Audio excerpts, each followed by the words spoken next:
தற்போது கிடைக்கப்பெற்ற முக்கிய தகவல். எடப்பாடியின் வீட்டு கதவை தட்டிய ஓபிஎஸ் தரப்பினர். கதரும் ஓபிஎஸ். நண்பர்களே, நம்ம போடக்கூடிய வீடியோக்கள் உங்களுக்கு பிடிச்சிருக்கு அப்படின்னா லைக் அண்ட் சப்ஸ்கிரைப் பண்ணிக்கங்க. ஒரு காலத்திலே அதிமுக மட்டுமல்ல, தமிழகத்திலே மிக முக்கியமான ஒரு அரசியல் தலைவராக அறியப்பட்டவர் தான் ஓபிஎஸ். ஜெயலலிதா அம்மையா இருக்கக்கூடிய அந்த நேரத்தில் கூட மற்ற சசிகலாவையோ மற்ற நபர்களை நம்பி ஆட்சி பொறுப்பை ஒப்படைக்கல. ஆனால் ஓபிஎஸ்ஐ நம்பி ஆட்சி பொறுப்பை ஒப்படைச்சாங்க. அந்த இக்கட்டான நேரத்தில் கூட ஓபிஎஸ் திறமையாக செயல்பட்டு அதிமுகவை காப்பாற்றினார் அப்படின்னே கூட சொல்லலாம். ஆனால் இன்று ஓபிஎஸ்க்கும் அதிமுகவிற்கும் எந்த ஒரு சம்மதமும் கிடையாது அப்படின்னே கூட சொல்லித்தான் ஆக வேண்டும். அப்படித்தான் நிலைமை என்பது இருந்து கொண்டிருக்கிறது. அவரும் எத்தனையோ வழக்குகளை தொடுத்து பார்த்தார். அந்த வழக்குகள் அனைத்தும் புஸ்வானமாக போயிடுச்சு அப்படின்னே கூட இறுதியாக இரட்டை இலை சின்ன வழக்கு மட்டும் நிலுவையிலே இருக்கிறது. அந்த இரட்டை இலை சின்ன வழக்கும் எடப்பாடி பழனிசாமிக்குத்தான் சாதகமாக அமைய போகிறது.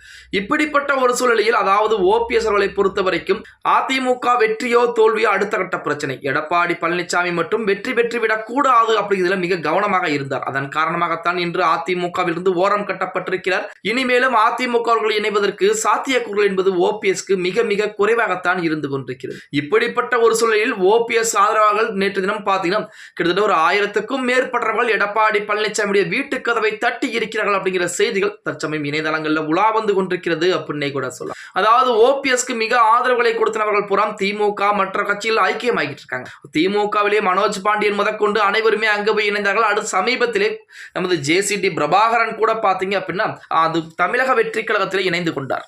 இப்படிப்பட்ட ஒரு சூழலில் மீதம் இருக்கக்கூடியது நமது வைத்திலிங்கமும் புகழேந்திக்கும் ஓபிஎஸ்க்கும் எந்த விதமான பேச்சுவார்த்தையும் இல்லை அப்படிங்கிற தகவல் நம்ம அனைவருக்கும் தெரியும். அதே போல வைத்திலிங்கத்தை பொறுத்த வரைக்கும் அவரும் கட்சி மாறக்கூடிய ஒரு சூழலில் தான் இருந்து கொண்டிருக்கிறார். இப்படிப்பட்ட ஒரு சூழலில் எடப்பாடி பழனிசாமியுடைய வீட்டிற்கே நேரடியாக சென்ற ஓபிஎஸ் உடைய ஆதரவாளர்கள் ஒரு 1000க்கும் மேற்பட்டவர்கள் எடப்பாடி பழனிசாமியுடைய வீட்டு கதவை தட்டி நாங்கள் அதிமுகவில் இணைந்து கொள்கிறோம். எங்களுக்கு அதிமுக என்ற மிகப்பெரிய ஒரு இயக்கம் தான் முக்கியம். தனிநபரை நம்பி போனால் இந்த நிலைமைக்கு ஆளோம் என புரிந்து கொண்டோம். இனிமேலும் தனிநபர் முக்கியம் கிடையாது. அதிமுக அப்படிங்கிற மிகப்பெரிய இயக்கம் தான் எங்களுக்கு முக்கியம் என சொல்லி அதிமுகவிலே தன்னை கழக அடிப்படை உறுப்பினராக இணைத்திருக்கிறார்கள் அப்படிங்கிற செய்திகள் தற்போது இணையதளங்களிலே உலா வந்து கொண்டிருக்கிறது அப்படின்னே கூட சொல்லலாம். அது மட்டுமல்லாமல் எடப்பாடி பழனிசாமி அவர்களுக்கு பார்த்தீங்கன்னா அந்த 1000க்கும் மேற்பட்ட நபர்களுக்கு நேரடியாக பொன்னாடை சால்வை எல்லாம் அணிவித்து அதிமுகவுடைய உறுப்பினர் அட்டையெல்லாம் கொடுத்து விட்டு 2026 சட்டமன்ற தேர்தலுக்குரிய வேலைப்பாடுகளை மிக தீவிரப்படுத்துங்கள் அப்படின்னு சொல்லி அறிவுரையும் எடப்பாடி பழனிசாமி சொல்லி இருப்பதாக செய்திகள் என்பது இணையதளங்களிலே உலா வந்து கொண்டிருக்கிறது அப்படின்னே கூட சொல்லலாம்.